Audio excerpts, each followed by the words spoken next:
All right, welcome back and Alive Now. I'm Austin Westfall, a live look at Jerusalem on what is now Saturday morning in the Middle East. We've, of course, been following as President-elect Trump is filling out his cabinet. A lot of implications for the Israel-Hamas war in the Middle East at large, of course. Standing by is Dr. Alon Burstein to break down everything that we've been seeing and some of the reaction out of the Middle East. Alon, as always, it's good to see you here. Just talking about some of what we've seen over the past few days. The last time I talked to you, we didn't really have a clear picture of who some of these high-profile figures would be that are going to be manning posts like the Secretary of State's office, the Secretary of Defense, National Security Advisor. Marco Rubio, of course, has been selected as Trump's Secretary of State. Pete Hegseth, Fox News host, as the Secretary of Defense. Mike Waltz, the National Security Advisor. Elise Stefanik will be the United Nations ambassador. Mike Huckabee, the ambassador to Israel. All of those are yet to be officially confirmed, but nonetheless, Alon, those are Trump's picks. Did some of those names stick out to you this past week? And how is the Middle East generally reacting to Trump's picks?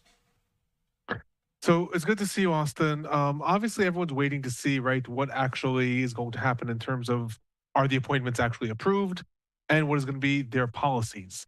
In general, in Israel, there is a lot of encouragement as a result of some of these picks. I mean, Mike Huckabee, right, is someone who has said in the past that he would himself have bought a house in Efrat. That's one of the settlements in the West Bank. He was giving an interview and said that he refuses to even call it the West Bank. He calls it Judea and Samaria, which is what it's called in Israel officially, but is the name that's more termed by the more right-wing elements in Israel, because the West Bank is a name that was given by Jordan and mostly used by the Arab world. So with that, we're seeing in Israel a lot of anticipation that the Trump administration is going to be in favor of what at least the current administration in Israel, the hawkish right-wing elements, would like to see happen. Meanwhile, in the rest of the Middle East, everyone is sort of holding their tongue, waiting to see where things are going to develop. What everyone is hoping to do, I think, is to sort of wipe the slate clean and see which Donald Trump are they dealing with this time. You know, on the one hand, Trump is obviously shown that he is very much in support of Israel in a lot of ways. He has shown that he's going to be much tougher on Iran. We saw him pull out of the Iranian deal and impose sanctions. On the other hand, Trump has also proven to be very unpredictable. We also know that he has a lot of isolationist tendencies within him. He does not want to get the United States involved in more wars and in more conflicts. It was very surprising to a lot of analysts that Trump was the one under his administration who signed the deal with the Taliban in Afghanistan, because the idea was, you know what, we don't need to be involved in this war anymore. So on the one hand, there's a lot of anticipation in the Middle East of seeing the sort of pro-Israel, hard on Iran trajectory.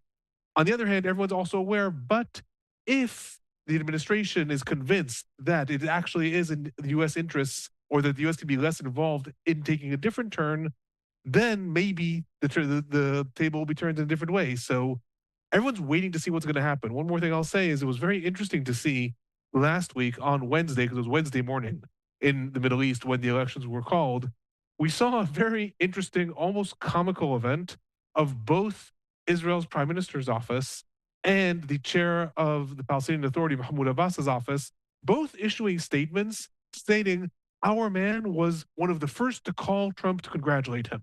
Netanyahu's office, very publicly, we were one of the first to call, we congratulated him, and very shortly after, Mahmoud Abbas's office, we were one of the first, we want to wipe the slate clean, we want to have a good relationship, we were one of the first to congratulate him. So that tells you a little bit about how everyone is sort of realizing, on the one hand, it's clearly, you know, the same president that we saw in the previous administration. On the other hand, everyone also knows there's a possibility that we'll see a change in trajectory, and everyone wants to get in on the ground floor, so to speak. You talk about Iran. I want to ask about Iran. You likely saw this reporting this week. Elon Musk reportedly met with Iran's ambassador to the United Nations on Monday, with the two discussing how to diffuse tensions between Iran and the United States, according to two Iranian officials who spoke with the New York Times. One of the Iranian officials said that the Tesla executive requested the meeting and that the ambassador picked the site, which ended up being New York City. Alone, did you find it interesting that Musk was the guy who did this? Have we heard of him dipping his toe into Middle Eastern affairs before? Musk is involved, or at least through his companies, is involved in a lot of conflicts in the world. We saw him when Russia invaded Ukraine. We saw Musk be very involved in setting up Starlink and making sure that Ukraine still has internet connections. And this was actually pretty instrumental in the way Ukraine managed to fight off Russia at the beginning of the invasion. Musk also tried to make different suggestions for setting up internet in the Gaza Strip. The Gaza Strip has been cut off from electricity since October 8th of 2023. Musk suggested installing satellite connections, at least in hospitals. It never went through. Israel objected. How they're gonna make sure Hamas doesn't get it, et cetera, et cetera. But the fact that Musk sort of quote unquote likes to be involved and thinks he can contribute to resolving conflicts, that's not new. The fact that Trump chose Musk for this task specifically, I think, also tells us a few things. One, Trump is aware of the diplomatic array, right? The United States does not have official talks with Iran. Obviously, there's talks through intermediaries and sometimes secretaries of state talk to each other, but there's no ambassador of the United States to Iran and vice versa. So sending someone who, even as the administration is being built, is not going to be the Secretary of State, is not going to be the official person who can say, well, you send the Secretary of State, the Secretary of Defense to meet with Iran. It's someone who's going to head up an agency that's unclear what exactly is going to be its prerogative at this point. That shows that, first of all, there's an understanding. We want to make sure the administration is not implicated in maybe being the one to go talk to Iran. Let's have someone who is maybe outside or a little bit outside of the administration. In addition to that, Iran is in dire economic situation. The president of Iran is a new president. He is trying desperately to get the economy back up and running. Iran is suffocating under a lot of sanctions. Inflation there is sky high. Iran is involved in funding a lot of proxy organizations across the Middle East and spending a lot of money there.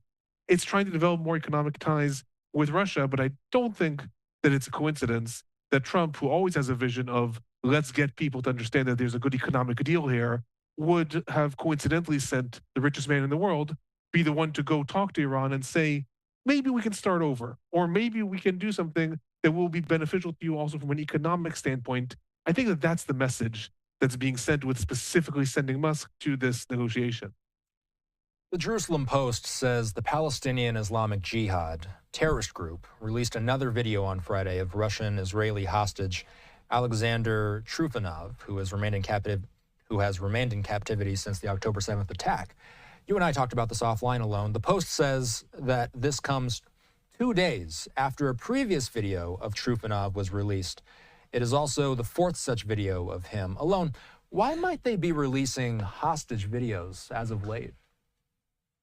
So there's a couple of things to consider with regards to the releasing of these videos. These are the first videos that are being released of live hostages since probably May of this year.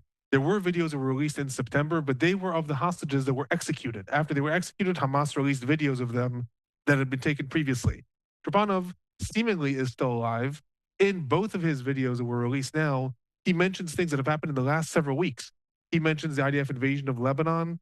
He also, in his second video that was released today, discusses applying pressure and requesting from Israel's minister Aryeh Deri to apply pressure on Netanyahu to reach a deal. But that's interesting because Deri is now one of the only figures in Israel's cabinet that would have been pressuring a deal. But previously, it would have been the defense minister, Yoav Gallant, also. So that also indicates that may have been shot only in the last week or two. Why now? Why is the Palestinian Islamic Jihad doing this now? There's a lot of speculation about that. Chiefly, most people are suggesting that the negotiations are completely stalled. Right? We saw that there was a summit that was called several weeks ago. It happened. It went nowhere. And that the organizations are, first of all, trying to again lift the flag of the hostages, trying to remind the world, maybe even remind the Biden administration in the last 2 months, there's still hostages and you can still have this be your legacy, force Israel to have a ceasefire and have a hostage deal, bring the hostages home. That could be sort of the Biden legacy, if you will. So that's one option. Another option that they're releasing videos specifically of Trupanov. Trupanov is one of 2 hostages that has Russian citizenship. That is important. Russia has in the past played a role in trying to negotiate between the organizations and Israel. During the hostage deal that occurred by now almost exactly a year ago, there was one Russian citizen that was released without any payoff, so to speak, without Palestinian prisoners being released, just as a gesture of Hamas to Russia. So it could be that this is also an attempt to sort of drag Russia into the negotiations. One more thing that I'll speculate on why the organizations are releasing these videos right now, in addition to obviously Trump being elected and the fact that, attention is shifting towards Lebanon and all these things, Qatar withdrew from the negotiations over a week ago. When this happened in April, Israel and the United States scrambled. They scrambled. They asked Qatar to not withdraw. They said, no, let's come back to the table. And it was no surprise and no coincidence that then in May, we had Israel and the United States agreeing to some form of deal. This time, Qatar withdrew from the negotiations. Israel said good. Israel said that's great. Qatar, as is not a party that we trust. The United States is not asked to come back. And I think that kind of shocked the Hamas and Palestinian Islamic Jihad. And this may be a way to, again, just resurface the hostage situation, show both Biden and Trump and Israel the hostages are still alive and pressure can still be mounted on you. There's no threat to execute them or anything like that, but obviously that's implied in releasing these hostage videos. And the attempt is just to sort of shift the focus back to the Gaza Strip, right? Just as an illustration, you and I speak once, twice a week. The Gaza Strip isn't coming up that much. There's ongoing fighting there. There's ongoing fighting in the northern parts of the Gaza Strip, in Han Yunis, in Rafah in the south. But all eyes right now are on Iran. All eyes right now are on Lebanon. All eyes are on the negotiations going on for diplomatic resolution in Lebanon. All eyes are on Trump and his policies in the Middle East. Palestinian Islamic Jihad is likely trying to signal to Russia, the United States, to Qatar, to anyone, remember Gaza, remember that we still want to ceasefire and we still have hostages as a way to try to force you into that ceasefire. And Alon Burstein uploads his own videos to his own YouTube channel. He updates them regularly throughout the week. He covers everything about the conflict. Alon, we appreciate you. Take care. Thank you. Have a good night.